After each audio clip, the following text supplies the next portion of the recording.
Cette émission a été rendue possible grâce à la précieuse collaboration de J.C. Perrault. Mesdames et messieurs, bienvenue à On n'est pas pressé. Mon invité VIP des 60 prochaines minutes, ma verbomotrice inspirante avec du panache, est née avec une acuité visuelle de 10 mais 100 d'optimisme. D'ailleurs, dans la famille dans laquelle elle a grandi, le mot « impossible » était rayé du vocabulaire. Quand elle n'est pas sur scène en train de chanter avec son célèbre père, chanteur country, et les non moins célèbres membres de sa famille, elle est technicienne en braille. Son sourire est contagieux et son histoire vous ira droit au cœur. Ça vous intéresse? Alors installez-vous confortablement, parce qu'ici, on n'est pas pressé.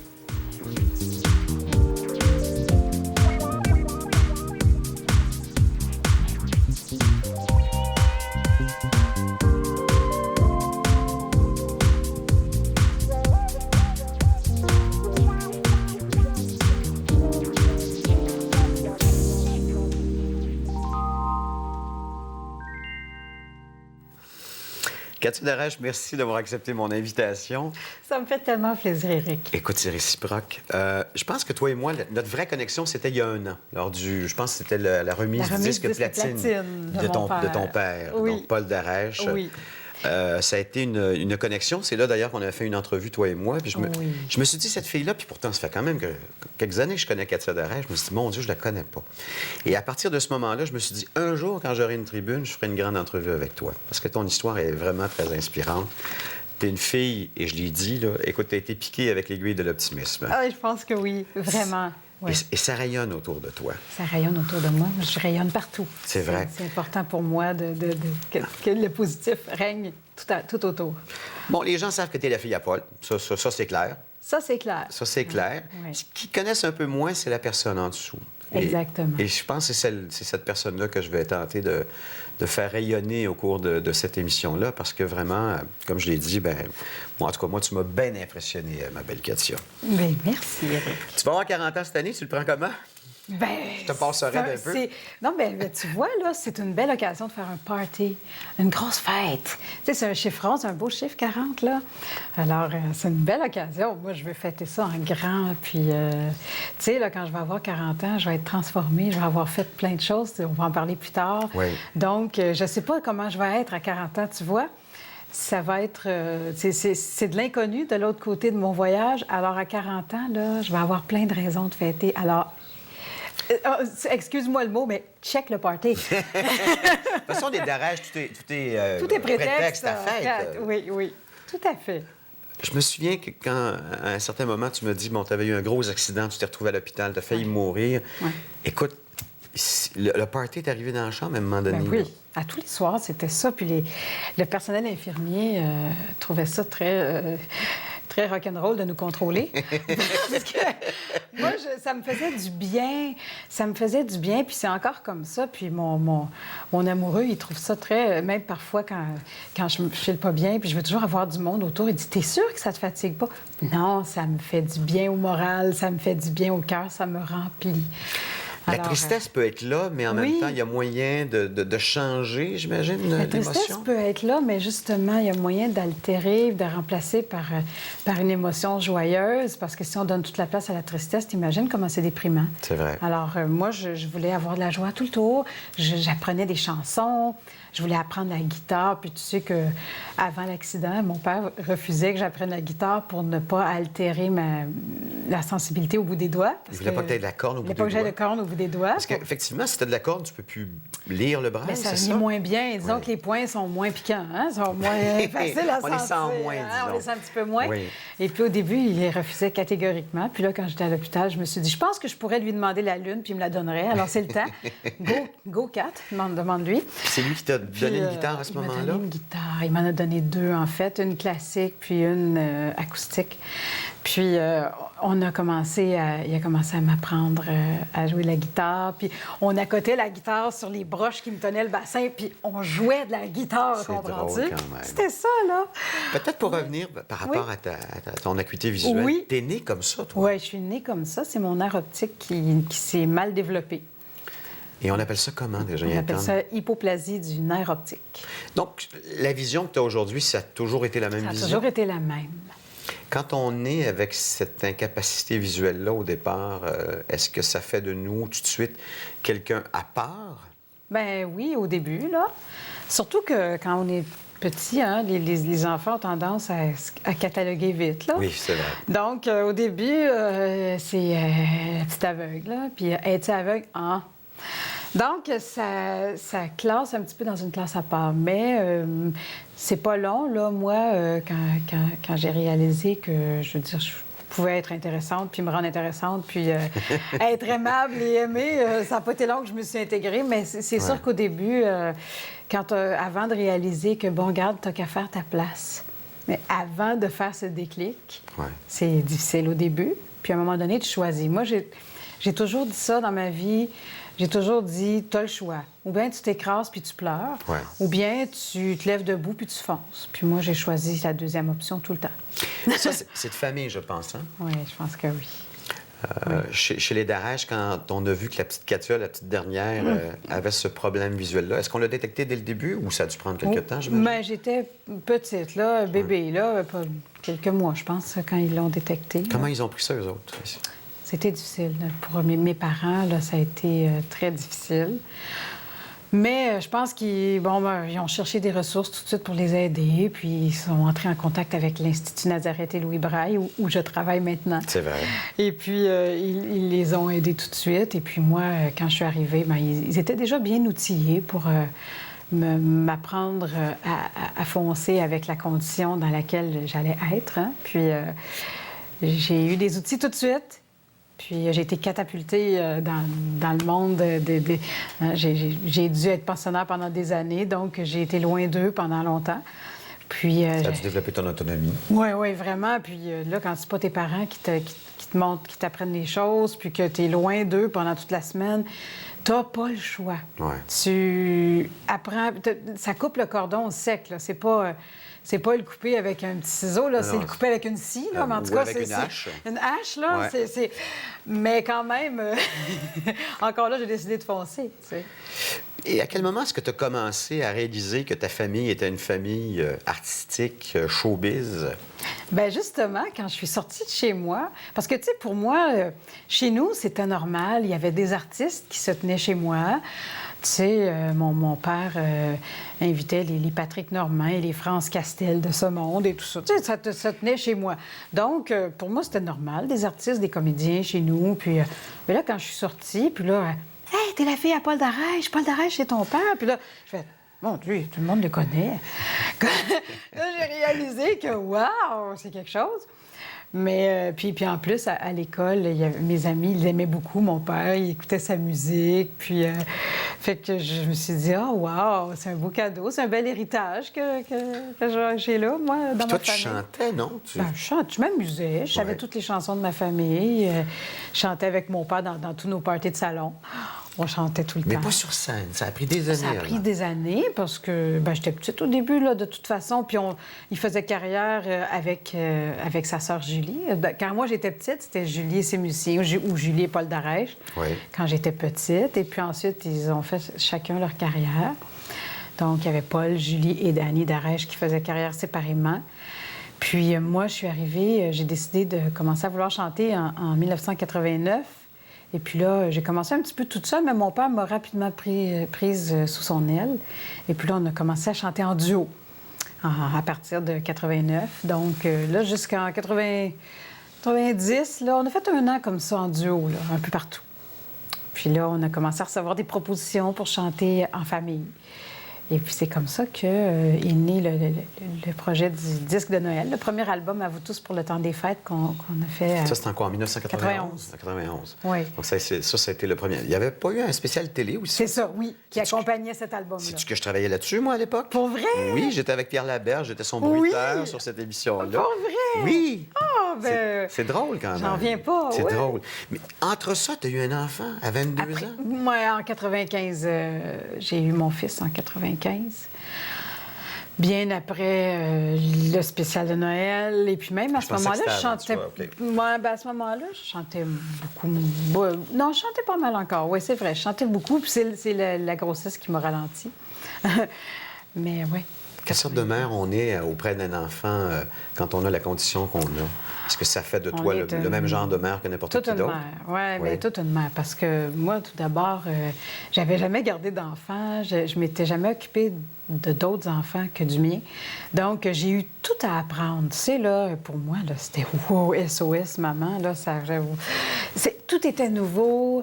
Parce que tu n'avais pas eu d'exemple, parce que comme tu étais la dernière. C'est ça, j'étais la dernière. Moi, le monde, les gens me couvaient. C'est pas moi qui couvais les autres, c'était le contraire. Ouais. Fait que là, c'était d'apprendre à couver un autre tête, puis d'apprendre aussi techniquement, là, toutes les technicalités, comment... tu sais, j'ai eu l'Institut Nazareth et Louis Braille qui sont venus m'aider. Là, au début, je pratiquais sur une poupée bébé, là. J'ai pratiqué, tu sais, là, les couches, donner le bain, puis s'assurer qu'il tombe pas, oui, tu sais... c'est vrai. Sécuritairement, là, parce que quand tu vois pas bien, tu sais, on sait, un bébé, ça se retourne... Puis c'est pas long, là. Ouais. Ça peut tomber. Tu sais, fait qu'il y avait plein de trucs pour sécuriser, puis tout ça. Donc, j'ai appris plein de choses avant qu'il arrive. Puis là, quand il est arrivé, bien, on a perfectionné tout ça. Puis là, OK. Mais il a fallu que j'apprenne sur le tas, mon cher Éric. Est-ce que ton fils a été un peu tes yeux, d'une certaine façon? Ben oui, mais puis c'est surtout que même bébé, là, l'enfant sait comment s'adapter avec son parent qui a un handicap. Ouais. Puis mon fils, là, il savait que je faisais les choses moins vite peut-être que sa grand-mère qui le gardait ou peu importe. Il savait que c'était pas pareil, mais c'était correct. Tu sais, il s'est habitué à moi comme je m'habituais à lui, à ses habitudes, puis on est venu à se connaître très vite, puis on savait comment fonctionner ensemble. On a appris ensemble. J'ai parlé de ta carrière de chanteuse, mais je n'ai pas parlé de ta carrière d'animatrice radio. Tu as une sacrée voix à la radio. Je t'ai entendu, d'ailleurs, à l'époque, c'était à CHAA-FM, à Longueuil. Puis tu as longtemps aussi été à CGMS. Oui, tout à fait. Je me demande même si, à un moment donné, on ne s'est pas parlé tous les deux à la radio, d'une certaine façon, en tant que collègues radiophoniques. Peut-être, ça se peut. J'ai fait plein de choses. J'ai tellement aimé ça, Éric. La radio, là, pour moi, ça a été... Mais l'expression en tant que telle, c'est ta grande force. L'expression, oui, la communication. C'était comment pour toi d'être animatrice? Parce que là, il n'y a pas de limite physique quand on est animatrice radio. Non, c'est ça qui est fou. C'est vraiment ça qui est... Tu pénètres dans le salon des gens ou dans leur voiture ou dans leur chambre à coucher, n'importe où. Oui. Tu es leur ami, où qu'ils soient. Puis, peu importe comment tu es aussi. Peu importe comment tu es, peu importe si tu as un handicap, ils ne savent même pas, en général, puis ils s'en fichent. Ouais. Parce que tu leur parles.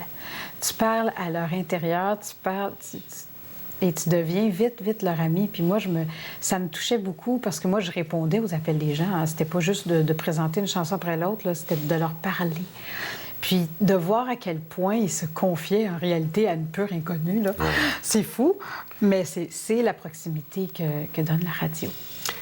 C'est une connexion directe. C'est une connexion directe. Puis moi, j'ai toujours écouté la radio. J'étais toute petite, puis j'appelais tous les animateurs de radio. Je devais donc être fatigante. Mais... Je connaissais les numéros de téléphone des stations de radio par cœur, puis j'appelais tout le monde.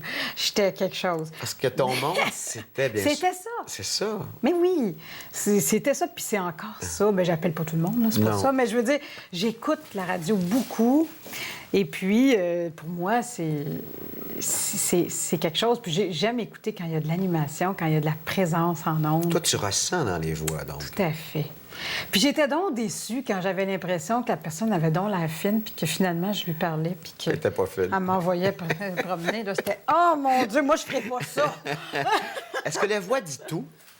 Presque tout. Perle, il y a ton chien à côté de toi. Je m'excuse. Non, excuse-toi Perle, pas, c'est Perle. Touches, ma belle? Bonne fille. Pas si on peut montrer Perle. La petite Perle. C'est ma petite Perle, c'est mon chien guide. C'est toi qui as trouvé le nom de ton chien? Non, les familles d'accueil leur donnent déjà un nom selon des thématiques que leur fournissent la Fondation Mira. Oui. C'était les minéraux et pierres précieuses. À la portée de Perle, de la maman de Perle. Alors, c'est ça. Ça t'a pris longtemps avant d'avoir un chien guide. Tu aurais pu l'avoir bien avant. Ben, j'aurais pu le demander avant, c'est parce que j'y ai pas pensé. C'est juste parce que tu n'y as pas pensé? J'y ai pas pensé, puis, oui, c'est vraiment ça. J'y ai pas pensé. C'est ridicule, hein? Mais je vis tellement à 100 à l'heure qu'il y a plein d'affaires que je pense pas. Puis à un moment donné, je réalise que, ah, mon Dieu, ça aurait peut-être pu être plus facile. C'est vrai. J'allais te parler donc... On parlait de la radio. De la radio. Puis oui, bien c'est ça. Moi, puis la voix, ça charrie bien la des voix, émotions. oui. La voix, moi, ça me dit tellement de choses, là, t'as pas idée. sur le charisme que dégage une personne, sur la sincérité d'une personne, la chaleur qu'il y a dans la personnalité de quelqu'un, la voix, l'honnêteté. Tu peux le sentir dans la voix? Oh, yes. Ah oui, vraiment? Oui, monsieur. Ouais. C'est un bon pas que je détecteur me de trompe mensonges. jamais, là, parce Oui, qu'il y bien a sûr. des bons comédiens. Oui. On s'entend, moi, la première, je suis une très, très bonne comédienne. Là. Je peux avoir l'air enthousiaste puis pas l'être, mais je veux dire, c'est pas de la comédie, je le suis toujours. Mais je veux dire, je pourrais faire passer ça dans ma voix, donc je sais qu'il y a des gens qui peuvent faire comme moi. À preuve, il y a des bons comédiens. Mais généralement, ça dit pas mal de choses. Juste à parler avec la personne, si... Juste un petit 5-10 minutes, là, puis... ça va déjà savoir t'en tout ce dire que je veux. Ouais. D'ailleurs, c'est pas par la voix que ton chum a été attiré par toi? Moi, Éric? c'est par la voix. Et puis lui, c'est par ça. Puis lui, c'est par la voix. Bien, il m'écoutait à la radio, C'est ça, tu sais, hein? Fait que oui, c'est la voix qui nous a C'est ça? connectés. Je pense que oui. Ça va faire quoi, 9 ans cette année que vous êtes Ça ensemble? va faire 9 ans, oui. Il s'appelle Éric. Il s'appelle Éric. C'est les meilleurs. C'est les meilleurs? C'est les meilleurs, Ben, Éric. C'est mon deuxième Éric dans ma vie. C'est Ça. vrai? Oui. C'est vrai, ton Oui. chum d'avant s'appelait Éric. Décidément, t'as un fait pour les Éric. Il y a quelque chose, hein? C'est quoi la relation que vous avez depuis 9 ans, Éric et toi? Au départ, c'était un fan. Écoute, C'est il était un fan de toi. Puis moi, je là. rêvais de ça, Éric. C'est Ah drôle oui? ce que Ben je vais voyons te dire. donc, toi. Parce que moi, là, elle là, je suis en train de compter ma vie, mais... viens-t'en. Raconte-moi on ça. n'est pas pressé. Mais non. Ben, quand j'écoutais Roger Charlebois, qui était un de mes collègues par la suite, mais...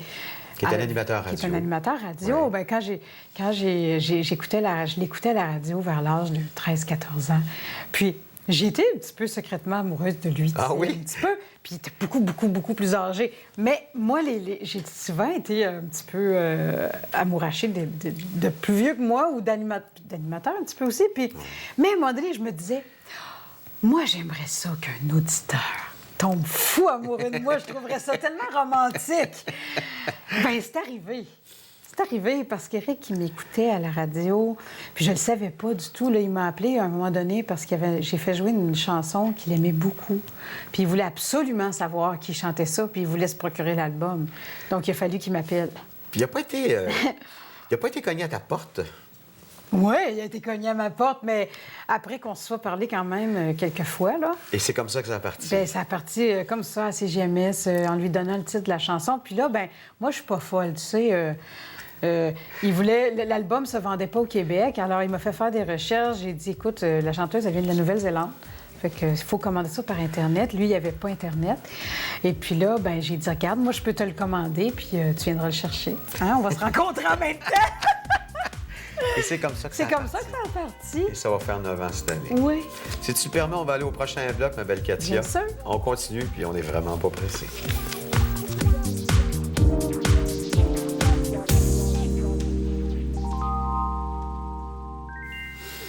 Ce bloc-là s'appelle « Avec ou sans pulpe ». 5 sujets que tu m'as suggérés, puis on en discute, toi et moi. Premier sujet, et je comprends pourquoi c'est ton sujet, c'est la santé. Ouais. Ta santé a souvent été mise en danger. Oui. Hein? Elle était Oui. précaire à certains moments. Tu as frôlé la mort à plusieurs reprises. Ouais. Parle-moi de la santé. Pourquoi c'est si important pour toi? Bien, c'est important parce qu'avec la santé, on peut tout faire. Pas de santé, on peut rien faire. C'est vrai. Puis je l'ai tellement constaté, justement, quand on en est privé pendant quelques temps, on se rend compte à quel point ça fonctionne pas quand on n'a pas ça. Non, c'est ça. C'est le moteur, hein? C'est le moteur. Puis c'est arrivé... j'ai tellement souvent failli la perdre Oui. que je veux dire que c'est tellement important. Là. C'est le plus beau cadeau. Puis quand vous l'avez, gardez-la, mes amis, parce que, oui, vraiment. Tu l'as en ce moment? Es-tu dans une période de santé de ta vie? Oui, ça va bien. Ça va beaucoup mieux. Oui, tu vois, en 90, j'ai eu l'accident. On a pensé couper ma jambe parce qu'on pensait pas pouvoir établir la circulation. Oui. On n'a pas eu besoin de la couper. Mais là, ensuite, en 2011, on a voulu la recouper encore parce que là, je me suis rendue à 300 livres. J'étais pesante, là. Mais c'est arrivé à cause de la maladie, ce surpoids? Bien, c'est parce que je pouvais faire moins d'exercice. Ma jambe, elle était quand même déjà hypothéquée après l'accident. Fait que je pouvais moins. Je ne pouvais pas brûler toutes les calories que j'absorbais. Okay. Donc, à un moment donné, ça prend du volume. Hein, cette petite bébête-là. Puis oui. c'était rendu que ma jambe ne pouvait plus supporter tout le poids. Et puis, elle était en infection constamment. Puis là, ils m'ont proposé l'amputation à nouveau. J'ai dit « non ». Vous allez n'était pas question qu'il coupe pas jambe, question qu'il coupe ça parce que moi, j'avais déjà fait des démarches pour ma gastrectomie verticale et je savais qu'il fallait que je perde du poids. Et je savais que la clé était là. Alors, j'ai dit, on ne touche pas à ma jambe tant que j'ai pas eu l'opération. Puis tu as perdu combien de poids? 150 livres. 150 livres. Puis tu continues à en perdre. Il me semble que quand je t'ai vu l'année dernière, tu avais quelques rondeurs supplémentaires. Oui, j'ai continué à en perdre. Mais là, maintenant, c'est stabilisé.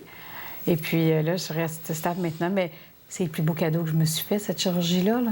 Puis ma jambe, elle va bien maintenant. C'est sûr qu'elle est enflée, puis elle est amochée comme elle l'est. Oui. Mais c'est stable maintenant. Au Oui. moins, tu peux déambuler, tu peux marcher. Déambuler, je peux vaquer à mes occupations, je peux travailler, je peux faire ce que j'ai à faire, puis ça va bien. Parle-moi de ta famille. Oui. Autre sujet. Oui. La famille Darèche, tout le monde la connaît, mais Oui. c'est comment grandir dans cette famille-là? C'est extraordinaire parce que, d'abord, c'est une famille qui, tu sais, non seulement ils chantent, mais on est très proches les uns des autres. On est, tu sais, on est... C'est une famille élargie. Ton père s'est remarié. Mon père s'est remarié, Tu as ouais. une demi-sœur, un demi-frère. Exactement. Puis sa femme, elle est adorable. Puis on a toujours été... Tu sais, moi, j'étais toute petite quand je la voyais, Joanne, quand même, parce que je me tenais avec sa sœur quand j'étais petite fille. OK, c'était des amis. C'était des amis, tu sais, donc je les voyais, puis Joanne, elle m'aime beaucoup, puis c'est réciproque, on se le rend bien. Puis, tu sais, autour, ma tante Julie, ma cousine, bien, tu sais, chez mon père, ils sont 9 frères et sœurs. Hein? Fait que ça fait donc, déjà ça fait beaucoup de tantes et d'oncles et de cousins, cousines, c'est très large et très vaste. Puis, on est tous proches. Puis, aussitôt qu'un des membres de la famille a besoin, tout le troupeau est là autour, tout le monde est là pour s'aider, pour... J'aime l'expression le troupeau parce que c'est un peu ça. Parce que c'est un peu ça, ça devient une agglomération. Là, tout le monde s'agglutine autour de la personne, puis vont accorder leur support, puis on est proches. Puis moi, c'est ce que j'ai appris vraiment, toute la solidarité familiale. C'est extraordinaire. Ton père a 66 ans, il n'a jamais été aussi populaire durant toute sa carrière. Enfin! Maudit. Maudit! Ça n'a pas été facile, hein? Non, ça n'a pas été facile. Comment est-ce qu'on prend ça à l'interne, dans la famille, de voir, entre autres, ces succès-là arriver si tardivement, mais surtout une reconnaissance du milieu, je te dirais. Parce que la famille Darèche a toujours pogné. Ils ont vendu des disques, ça n'a jamais été un problème. C'est vrai. Cependant, ils ont été boudés par le showbiz. C'est plus le cas maintenant. Non, c'est plus le cas, puis il était temps. Mais c'est ça. Il y a deux façons de le voir. C'est sûr que, oui, ça a été dur, puis on se dit, franchement, il était temps. Mais en même temps, moi, je ressens tellement de fierté à l'égard de mon père qui, justement, enfin, est apprécié à sa juste valeur. Tu sais, il compose depuis 45 ans, 46 ans, là. Puis enfin... ces chansons sont entendues par un public plus large. Et moi, à chaque fois que je vais voir son spectacle, je pleure de joie. Je te dis, j'aurais envie de me lever debout, de me lever sur ma chaise et de dire, c'est mon père, ça, là! Tu sais. Comprenez-vous? Oui. Non, mais c'est vrai. Puis c'est pas lui qui a changé, c'est le monde autour de lui qui a changé. Oui, mais les contacts, hein, aussi. C'est vrai. Ouais, tu sais, c'est dur à dire, je le dis sur le bout des lèvres, mais tu sais, le pushing, puis... Puis aussi le fait que d'autres artistes de la musique pop s'intéressent au country. Mais le disent parce qu'ils ont toujours aimé ça, hein? C'est juste qu'ils le disaient pas. Là, à un moment donné, ils se mettent à le dire. Oui, un peu gênés. Puis là, à un moment donné, ils le disent. Puis là, là, tout le monde se met à écouter cette musique-là un petit peu moins cachée, là. D'ailleurs, quand tu étais jeune, tu te cachais? Je me cachais, moi aussi. Tu ne disais pas trop à quoi? C'était à la polyvalente parce que ça aurait été mal pris par les Bien, il y avait, je me rappelle, il y avait mon professeur d'histoire qui, à un moment donné, lui, avait fait le lien, il connaissait les Darèches, puis à un moment donné, il parlait du soldat Lebrun parce qu'il nous enseignait la guerre, tu sais, les guerres mondiales, la Deuxième Guerre, je pense, ou je ne sais pas trop, en tout cas. Moi, je ne retiens même pas là, les dates, là, mais en tout cas, je m'en fiche. Mais il nous parlait de la guerre, puis il disait... Ah, Katia, elle doit connaître ça, le soldat Lebrun avec sa famille qui font du western. Oh, et là, tout le monde autour se met à rire. T'sais. Ah ouais, ils font du western chez vous? Là, tu fais comme... Il n'aurait pas pu garder le silence. Mais non, aujourd'hui, j'aurais fait... Oui, Bien oui, sûr. monsieur, oui, tu sais. Parce que Mais, ouais. le western est passé au country aussi, là. C'est-à-dire qu'il y a eu... C'est ça, c'est ça. Il y a eu je pense- une transition. Puis C'est ça. mon père a été vraiment, je pense, un élément important de cette transition-là parce qu'il Absolument. il a remodelé le son C'est vrai. de la musique country. Puis Patrick Normand l'a aidé Patrick aussi à travers aussi, ça, en indiquant certaines de ses chansons, les faisant connaître. Parce que exactement. Paul, on ne le connaissait pas tout à fait au C'est début. tout à fait. Patrick l'a Ouais. aidé, Isabelle. Isabelle, c'est vrai. Ma mère Isabelle aussi, Boulay, Isabelle Laurent Boulay, Jalbert Laurent aussi, Jalbert, c'est vrai. Tu sais, puis... mais oui, je me suis cachée pendant un certain temps. J'écoutais plus de country. Ben, je prétendais ne plus aimer ça. C'était une grosse menterie, là, Oui, la c'est- plus grosse menterie. Mais je veux dire, je pensais que c'était vrai. Je me croyais, tu sais, je me faisais de la croire, puis je me croyais. C'est ça, jusqu'à temps que tu l'entendes à nouveau, puis que ça va. Ouais. C'est une musique qui va direct au cœur. Oui. Parlons du cœur, parlons de l'amour. Oui. C'est un beau sujet, ça, dans ta vie, l'amour. Moi, j'ai ça dans ma vie. Tu vrai que t'es ami avec tous tes ex? Ben oui. Comment tu fais ça, toi? Facile. Je vois les gens là, qui sont sur leur chaise, ils font... Oui, mais- Non, c'est pour moi, ça va de soi. Tu sais, l'harmonie autour de moi, c'est important. Oui. Fait que c'est juste ça, à la base, c'est qu'on peut peut-être se laisser, mais ça veut pas dire que c'est obligé de gricher de partout. Puis ça veut pas dire que... Tu sais, moi, je trouve ça dur, là, les beaux-parents, tu leur parles plus parce que c'est plus tes beaux-parents. Qu'est-ce que c'est ça? Ben non, moi, je parle avec mes ex, c'est mes amis, puis c'est ça. Puis ton chum, il prend bien ça? Pas toujours. Pas toujours. Ça, c'était ma prochaine question. Pas toujours. Parce que les ex, là, des fois, ils voudraient pas être des ex, tu comprends? Oui, il voudrait revenir. Oui, ouais. c'est ça, ils voudraient avoir d'autres choses. Là. Mais c'est à moi de Bien sûr. Mettre les distances. mettre les distances, puis de donner... Moi, je donne de l'amitié, je suis pas obligée de donner autre chose. C'est vrai. Parle-moi d'Internet. Tu es très active sur Internet. Yes, monsieur. Très, très, très. Je suis vraiment une mordue de la techno. J'ai deux... une mordue de la communication, Ah, de la point. communication. C'est Fait que ça. si ça passe par la technologie, C'est ça. ça va passer par n'importe quoi. D'ailleurs, on peut lire ton blog. Oui, ça, c'est génial. Ça, j'ai trouvé ça un bel exitoire. Ça, j'anime peut-être plus à la radio, mais j'écris. Bien là, je me néglige un petit peu, là. Je Faut que tu te promets, remettes au ça va clavier. se- là. Ouais. Ouais. Mais Faut que tu j'aime passes tes tellement journées ça. derrière un clavier avec, Oui, avec à ton travail. l'Institut, ben oui. Puis je lis. Puis, tu sais, je suis payée pour lire. Puis lire, c'est mon passe-temps favori parce que c'est-tu le fun? Oui. Bien, lire. Faire de la mise en page aussi quand même. Mais c'est ça. Donc, oui, je blogue sur katiadarèche.com et blogdubonheur.com. Puis j'ai ma page Facebook. Et puis j'ai deux profils Facebook en plus. Puis je suis sur Twitter. Tu sais, je suis partout. T'es pas mal équipé. Oui. Puis la musique, on finit avec ça. La musique, Ouais. ben, je chante toujours avec la famille. J'avoue que j'aime pas beaucoup chanter toute seule. Je pourrais. T'as pas d'album solo, d'ailleurs? Oui, j'en ai T'en as un? Ah, j'en j'ai ai pas trouvé, tu vois, j'ai mais fouillé. Il s'intitule tout simplement, puis il date de 10 ans, donc je c'est suis pour due ça. vraiment, Oui, là. t'es dû pour en faire un. Ça n'a pas de bon sens, mais oui, je veux continuer. Ce que je te verrais faire, puis tu le sais, je t'achète beaucoup avec ça, c'est faire des conférences. J'aimerais ça beaucoup, Eric. Oui, j'aimerais ça. Mets ça dans ta programmation J'ai mentale. beaucoup de choses à dire. Oui, je le vois, puis on continue avec notre invitée, Katia Darèche. C'est bon.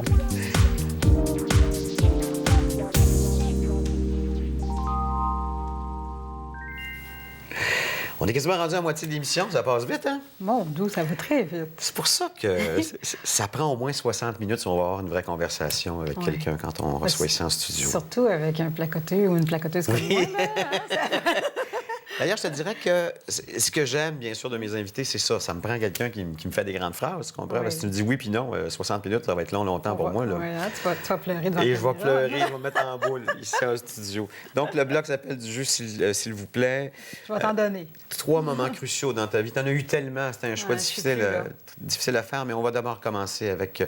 Tu étais dans une école régulière jusqu'à un certain moment, puis à un moment donné, à cause, j'imagine aussi de la difficulté que tu avais avec les autres enfants, tes parents ont décidé de t'envoyer étudier. Mais c'est le début Ouais. de ma vie, en fait. C'est ma première école. J'ai étudié... C'est l'Institut Nazareth et Louis Nazareth Braille. et Louis Braille. J'ai commencé là. Sauf que toi, tu es une fille de Mascouche. Oui. Puis là, ils t'envoient à cette école-là. M'envoient à qui est Longueuil. À Longueuil. Puis ils font pas le voyagement. Tu sais, matin, soir, Mascouche-Longueuil, ça se faisait pas. Alors, on était hébergés à l'école. Fait que tu étais pensionnaire à partir de l'âge de 6 ans. 6 ans. T'es petite. Hey, t'es petite, là. C'est petit pour quitter Ouais. C'est pour ça que je disais tout à l'heure qu'ils m'ont coupé le cordon avec un hache. Ouais. Parce que c'est petit, là. Puis tu te retrouves dans cette école-là à apprendre Tout.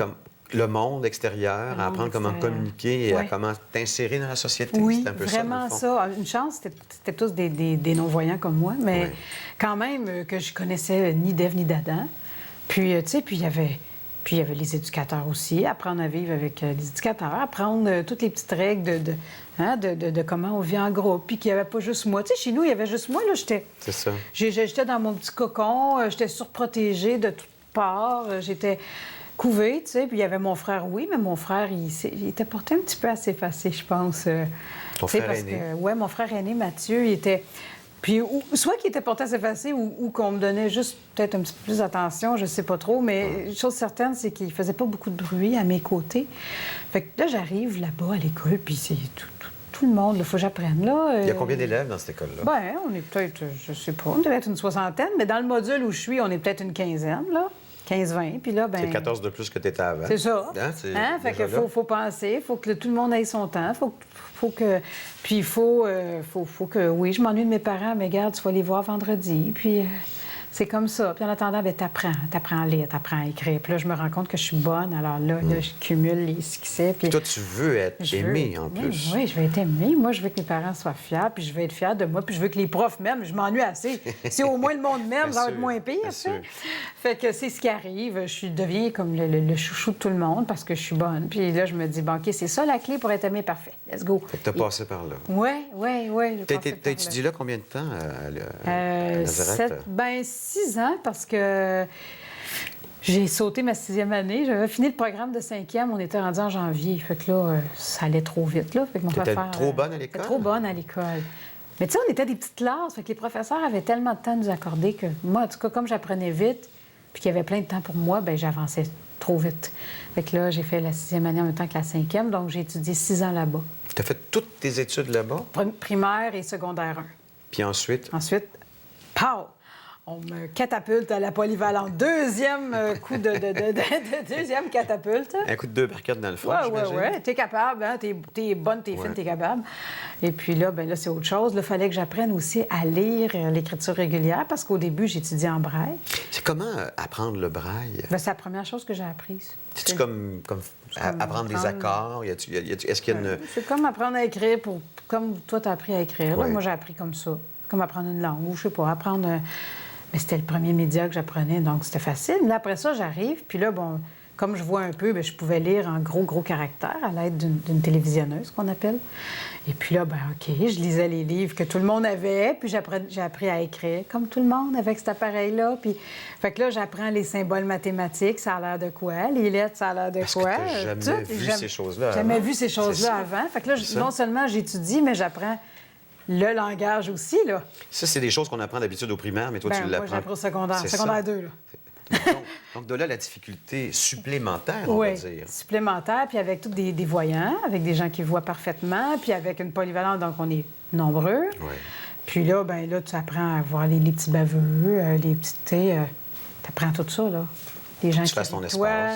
Tu fais ton espace. Puis là, les gens me voyaient passer avec ma télévisionneuse qui a l'air d'une petite télé, en fait, là, en dessous de laquelle on met un livre. Là, les gens disaient « Hey, es-tu bon ton film? Tu sais, hey, elle étudie pas, regarde la TV. » Puis là, t'es toute blessée, là, parce que j'étais toute timide. J'étais là « Oh non, j'ai l'air de pas travailler. » Il a fallu que tu te formes un méchant caractère. Ah ouais, toute une carapace. Aujourd'hui, je dirais « Ouais, tu venais le voir, mon film est super bon. » Il faut tourner en dérision, dans le fond, oui, ces gens-là. c'est ça, exactement. Puis moi, je ris de moi-même aussi, fait que... Ouais. Justement, c'est en allant à l'école, en 1990, que tu as eu un accident, non? C'est en revenant J'allais me chercher des partitions musicales, puis des disques chez Archambault. Je revenais du cégep avec une de mes amies, puis on vient pour prendre l'autobus, et moi, dans mon idée, le chauffeur me voit parce qu'il s'est arrêté, donc il me voit, il nous attend, viens-t'en. Puis mon amie était complètement non-voyante, moi, je vois un petit peu. Fait que c'est moi qui guidais. Puis là, j'ai dit, dépêche, on va pouvoir y aller. En fait, il s'était juste arrêté pour faire un virage à droite. Il ne m'avait pas vu du tout. Et en virant à droite, il t'a passé dessus? Il m'a bousculé pour commencer, parce qu'il ne m'avait pas vu. Donc, le côté de l'autobus me bouscule. Là, je tombe sur le côté. Puis là, ben, il continue à rouler. Alors, il passe sur la cuisse. Et c'est ça. Je pensais... J'ai même eu le temps de me dire, tu sais, quand tu sais que tu n'auras pas le temps de te lever, puis que tu vois la roue qui s'en Qui vient. s'en vient. Là. Tu as le temps de te dire, bon, ben c'était le fun, hein? C'était le fun, la vie, c'était bien trippant. Tu te dis, c'est là que ça arrête. Oui, oui, c'est là que ça arrête. Merci, bonjour. Wow. Et là, tu penses que c'est silence, c'est fini. Puis là, il passe, puis là, tu fais, hein? Hey, je suis encore là. J'ai eu le temps de tout vivre ça, puis j'ai pas perdu connaissance une seconde. Puis je tu me es à rappelle de l'hôpital, ta jambe Ouais. était gravement amochée. Amochée. J'avais 5 fractures au bassin. Parce que, tu sais, j'étais quand même couchée sur le côté, alors la roue passe. Là, le bassin fait crac, crouch, partout. T'es cassé de partout. T'es cassé de partout. T'es opprimé de partout. Si Ouais. j'imagine les muscles, les nerfs, les vaisseaux sanguins. Oui, oui, puis là, ça fait mal. Puis là, c'est comme dépêchez-vous, là. Qu'est-ce qui se passe, là, tu sais? Et t'as failli mourir là. Ben oui, ben moi, j'étais sûre que c'était fini, là. S'il passait plus haut, là, on se parlerait pas. Non, c'est vrai. Tu sais, Mais même ensuite, avec les interventions, il a Ben fallu ouais. qu'il t'opère d'urgence, il a fallu qu'il 12 greffe. heures de temps, C'est puis il y a ça. des greffes de peau parce que le véhicule m'a traîné un petit peu, là, tu sais. Puis plein de greffes, plein de pontages aussi, des transferts de veines d'une jambe à l'autre, des trucs comme ça. Puis ça dure 7 mois, tout ça, là.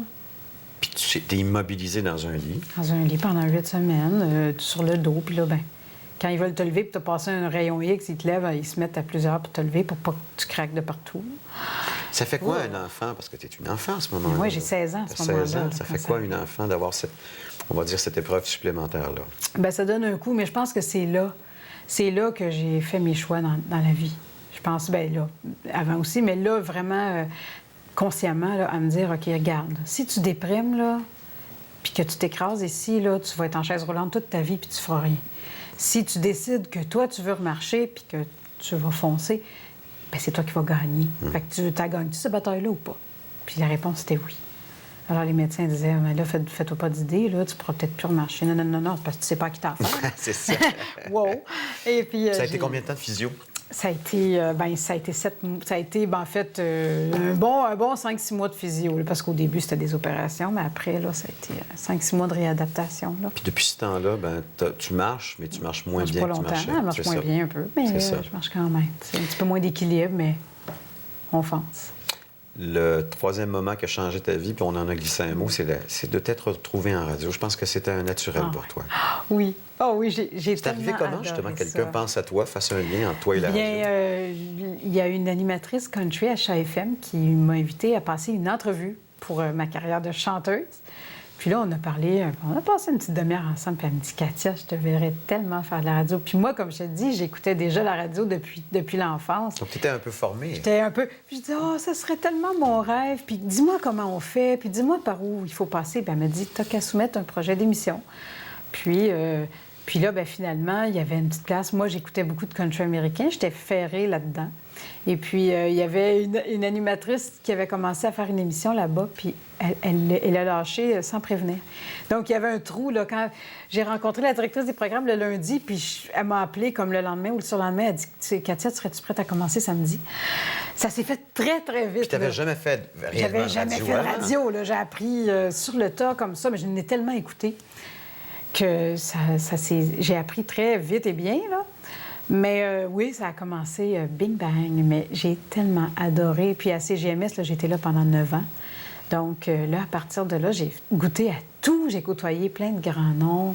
C'est vrai, parle-moi des gens que tu as côtoyés, parce que à cette époque-là, à CJMS, quand il y a eu cette espèce de renaissance de radio à la fois populaire et country, il y avait des grands noms tels que Frenchy Genreau, si je ne me trompe pas. était là. Et ça a été quelque chose de côtoyer Frenchy. Moi, j'aimais tellement ce monsieur-là, je le respectais beaucoup. On aurait pu l'écouter parler des journées de temps. Là. Il y avait tellement à dire. Ça, c'en était un VIP, là. Oui, un verbomoteur aspirant avec du panache.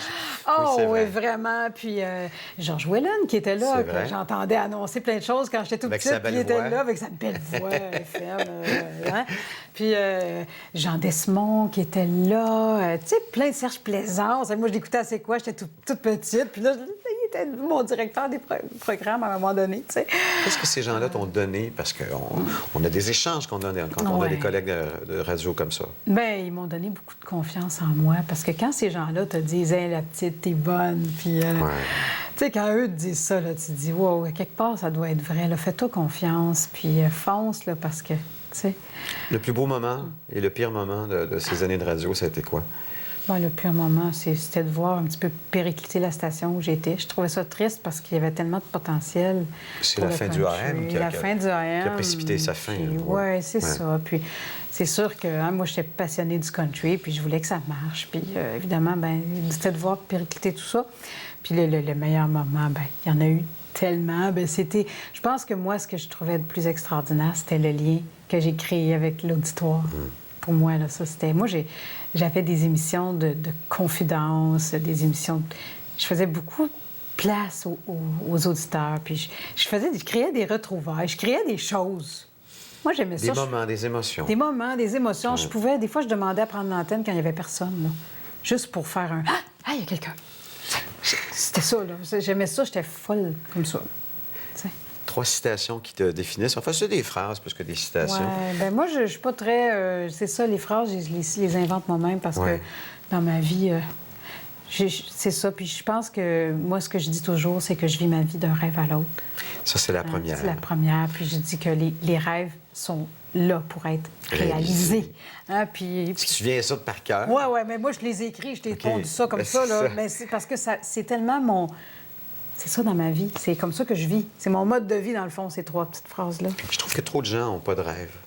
Hein, c'est vrai. Plus de rêve. Moi, ils en ont atteint, puis à un moment donné, c'est comme... Ils s'en créent plus d'autres. Oui, puis ce qui est dommage, c'est de se dire, là, je peux pas avoir ça comme rêve, là, c'est impossible. Pourquoi? Pourquoi?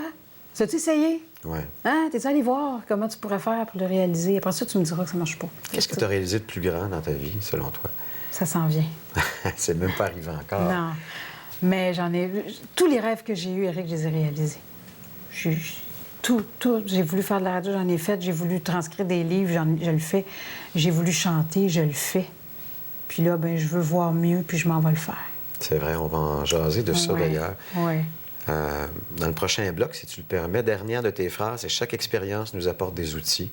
Tu t'en vas te chercher des outils supplémentaires pour continuer à réaliser tes rêves, dans le fond. Oui, c'est un peu ça. Exactement. Parce que même si ça a l'air négatif, là, on dit se faire frapper par un autobus, c'est ce qui est drôle là-dedans, c'est dramatique. Oui, mais pendant ce temps-là, tu as 7 mois pour réfléchir à ta vie, puis comment tu veux l'envisager, puis comment tu veux la prendre, ta vie. C'est pas tout le monde qui a ce luxe-là, d'une certaine façon. Bien, on est obligé de s'arrêter, prenons ce qu'on peut, puis prenons des outils, mettons ça dans notre petit bagage. Puis je vous invite à rester là parce que tout à l'heure, on va parler justement d'un événement, une levée de fonds, justement pour Katia, pour une transplantation de cellules souches qui pourrait changer sa vision. On revient avec notre invitée, Katia Darèche.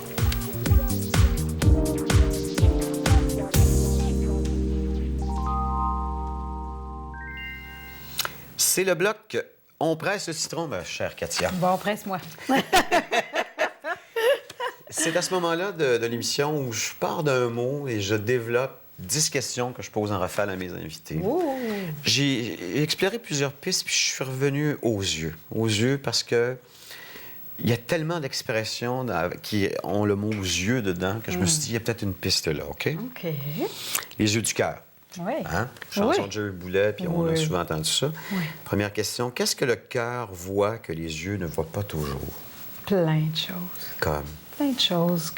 Tout ce que les gens ont à nous apporter, qu'importe ce qu'ils ont l'air. Tu sais, quand t'as pas trop de vision du contenant, tu peux t'attarder sur ce que les gens ont à t'apporter par leur expérience, par ce qu'ils vont te dégager. Tu vas te concentrer sur ce que tu ressens.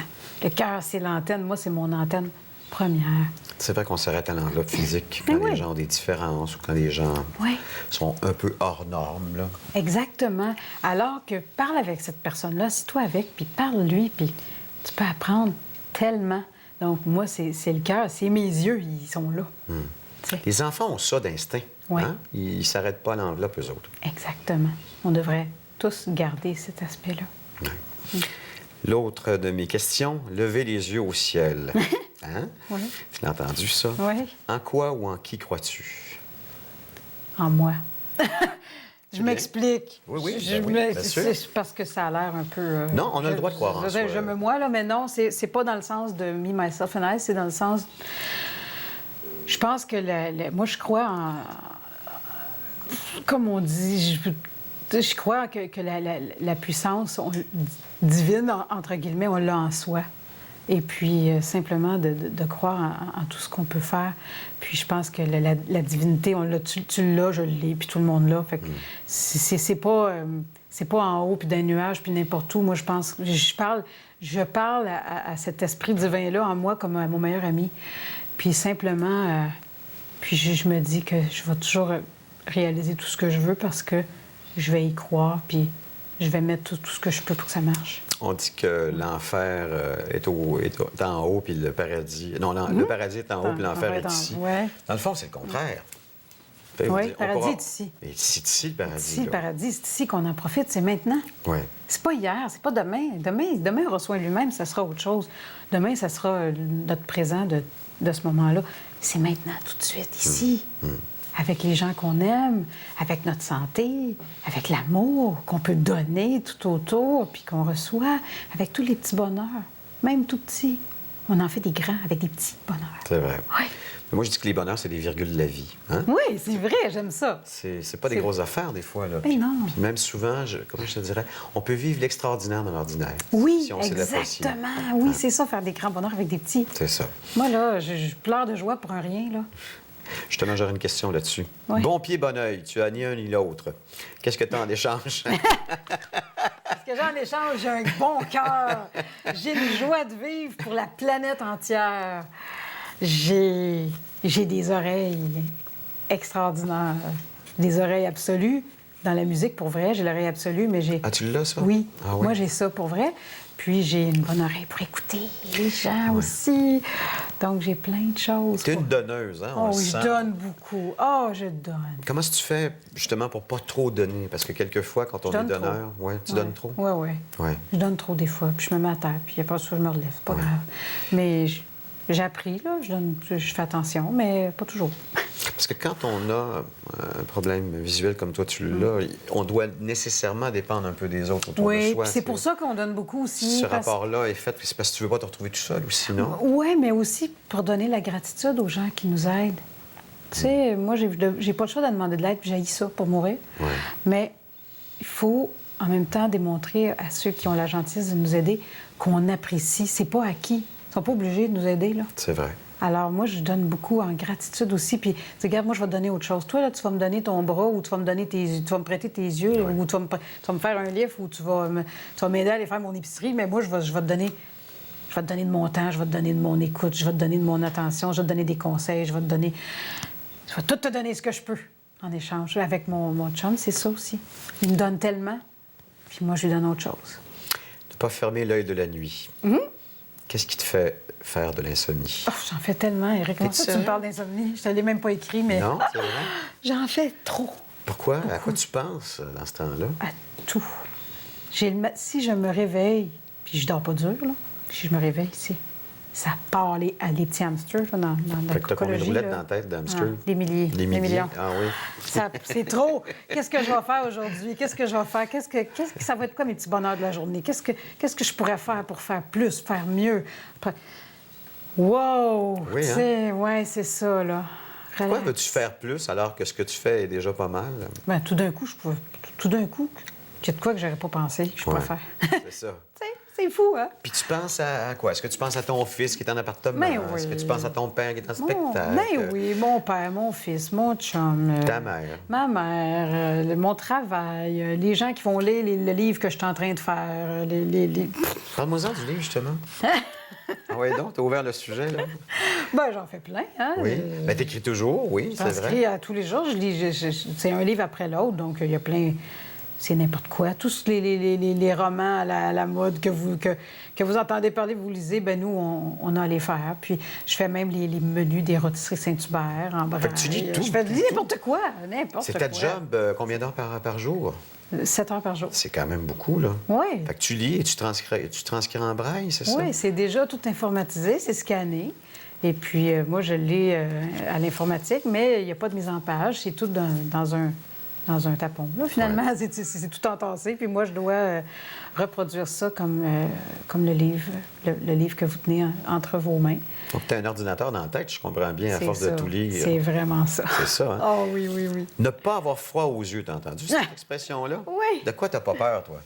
Moi, j'ai pas peur de la maladie. J'ai pas peur des chirurgies. J'ai pas peur des gens. J'ai pas peur de ce que la vie me réserve. J'ai pas peur de demain. Mais j'ai peur du feu, j'ai peur des insectes, puis j'ai peur de mourir. Oui. Mais... Quand même, dans ta liste d'affaires que tu n'as pas peur, il y en a des importantes. Il y en a pas mal, là. hein? Je pense que c'est rare que quelqu'un n'a pas peur de mourir, déjà là. Mais Les moi, insectes, j'ai on les peur de aime mourir. Moi, j'ai peur un peu de mourir. Oui. Mais j'ai pas peur de ce que... J'ai pas peur de ce que la vie me réserve, en autant que si je meurs, là, fais ça sec, là, je vais pas m'en rendre compte. Oui, c'est ça. Tu sais, Mais tiens-moi pas ça des mots, là. Non. Tu sais, je dors, là, puis OK. Bang, fini. Ben, tu te réveilles Tu sais, plus. c'est là. que je me réveille plus, c'est correct. Comme quand tu es anesthésié, mais tu restes là. C'est ça. Tu sais, ça serait correct, là. Tu fais juste pas te réveiller. Mais qu'on me dise, moi, comme quand j'ai eu ma chirurgie bariatrique, mon amoureux avait peur parce qu'il y avait 1 de risque de décès. Que tu puisses rester sur la table. Ben non, regarde, 1 c'est rien, ça. C'est J'ai 99 99 que ouais, je vais être là, voyons donc. Ouais, c'est ça. Il n'y a pas de problème, tu Fait sais. que toi, t'es l'optimiste, puis lui, c'est le pessimiste, je comprends bien. Oui, c'est ça. Le verre est à moitié plein, moi. C'est ça. Hein. Oui. Voir, tu connais ça, attends un peu. Ah oui, rouler des yeux, qu'est-ce qui te fait perdre patience? Quelqu'un qui sape en mangeant. Ah oui? Ça m'énerve. Ça, c'est horrible, hein? Ça m'énerve. Ah oui. Sérieux. Vraiment. Non, ben, je fais des blagues. J'essaie de trouver quelque chose de plus Ah, mais c'est intelligent une que bonne ça, mais réponse, ça, ça. c'est OK. vraiment... Ou des gens qui rient, des gens qui sont racistes ou qui parlent contre. Tu sais, là, de la médisance. Moi, ça m'énerve. Vraiment. L'hypocrisie. Oui. Oh, Voir d'un bon œil, tu es un optimiste à tout craint. oui. Qu'est-ce qui pourrait te faire perdre foi en la vie? Les injustices, vraiment, là. Des choses qui seraient... que j'y croirais, là, pendant toute ma vie, puis que finalement, pour me rendre compte que c'était la pire... La pire affaire. la pire blague, là, puis que finalement, tout mon château s'écroulerait, là. Je trouverais ça épouvantable. Les injustices, ça m'attriste trop, mais j'ose croire pareil. J'ose croire quand même qu'il y a du bon monde, puis il y a des bonnes choses, puis que les rêves se réalisent, même s'il y a des choses qui se passent pas comme je veux autour. Faire les yeux doux Oui. en amour, est-ce que c'est un avantage de ne pas se fier qu'à ses yeux? Ben oui. Ben oui. C'est un avantage parce que encore là, tu peux découvrir les gens sous des facettes que peut-être que je ne me serais pas arrêtée si j'avais vu juste l'enveloppe physique de la personne. Puis ma dernière, coûter les yeux de la tête. Entendu ça, cette expression-là? Oui. Qu'est-ce qu'on réalise pas que l'on pourrait perdre en perdant la vue? Qu'est-ce qu'on réalise pas qu'on pourrait perdre Quand on perd la vue. quand on perd la vue? Oui. Ben, on perd toute l'autonomie, la capacité de faire les choses toute seule. Oui, c'est vrai. Moi, ce que je trouve le plus difficile, c'est de demander. Toujours demander. Fait que vous n'avez pas besoin de demander, vous pouvez vous débrouiller. Foncez. Exactement. Pendant que vous l'avez. Oui. Dernier bout Oui. de l'émission.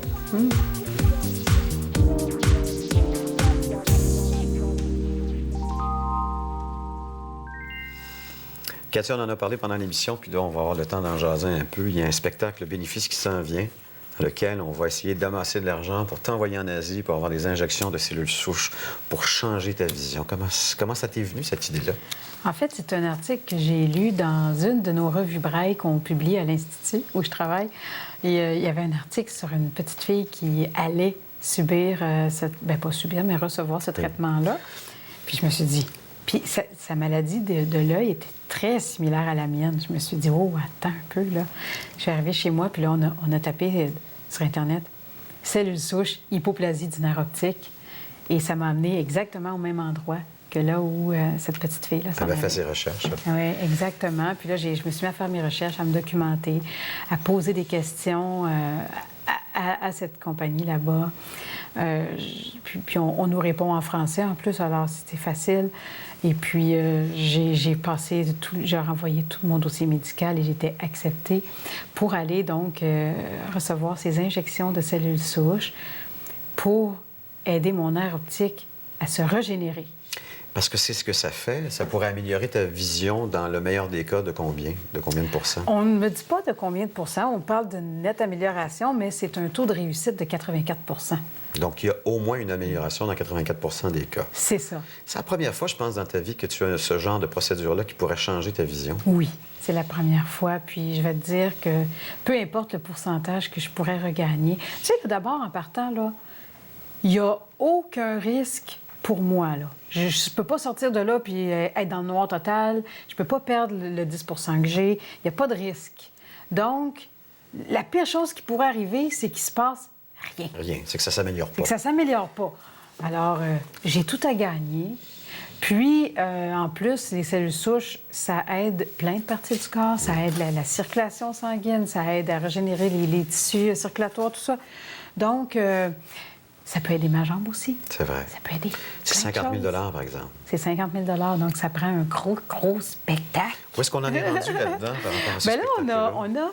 Tu sais que mon père a participé à la guerre des clans. Oui. En novembre, ça passe en novembre dernier. Et on était ses coéquipiers, ses 4 enfants. Et puis, on a amassé... C'était ma première levée de fonds. On a amassé 4 000 cette fois-là. Puis, il y a un de notre ami Richard Gauthier qui a organisé une journée country pour faire une autre petite levée de fonds où on a amassé, je pense, 3 000 quelques dollars. Puis on est rendu à 5 000. On est rendu à peu près à 6 000. Puis, la Fondation Mira a gentiment accepté de nous aider dans cette levée de fonds-là. Donc, les gens qui font des dons pour ma levée de fonds à moi, inscrivent les amis de Katia. Donc, on va sur Mira, les amis de Katia. Les amis de Katia. Puis on peut donner de l'argent pour ton voyage. Pour mon voyage en Thaïlande. Qui serait quand? Qui serait, moi, j'aurais espoir de partir peut-être en mai, quelque chose comme ça. Donc, c'est bientôt, là. C'est bientôt, oui. Sur une échelle de 10, ton espoir, tu le mets à combien? Il ne faut pas le mettre trop haut non plus. Mais je le mets à 10 pareil. Ah, puis oui? si c'est pas 10, ben je vais faire avec. C'est bien toi, ça. C'est bon, hein? OK. Alors, là, il y a katiadarage.com pour son blog. Il y a des spectacles à l'occasion avec la famille Spectacle Darage. avec la famille. Oui. Il y a... Puis l'Institut Nazareth et Louis L'Institut Braille. Nazareth et Louis Braille, où je travaille. Il y a la page Facebook des Amis de Katia. C'est vrai. Maintenant, où je vais donner des nouvelles justement de cette soirée bénéfice-là qui aura lieu le 24 mars prochain. Donc, c'est tout ce qu'on sait pour l'instant. OK. On n'a pas le nom des invités, mais il y aura de grands artistes invités qui vont se joindre à nous. Ce qu'on va faire, c'est que sur notre propre page Facebook, donc de l'émission n'est pas pressée, on va mettre le lien, ma belle Katia, comme ça les gens vont pouvoir. Et si vous avez besoin d'autres détails, vous pouvez nous écrire à info@tvrl.ca.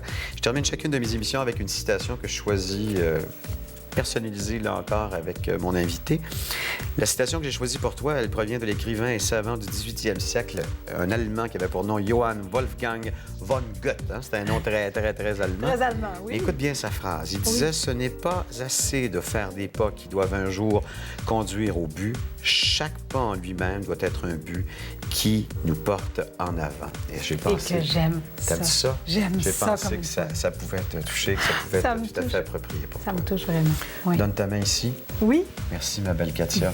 Merci, Eric. Plaisir d'une prochaine. Ah oui, On va quand se tu quitter là veux. de fond, OK? Merci. C'était notre invité Katia Darage. Je vous souhaite une bonne semaine. Puis à la semaine prochaine. Au revoir tout le monde.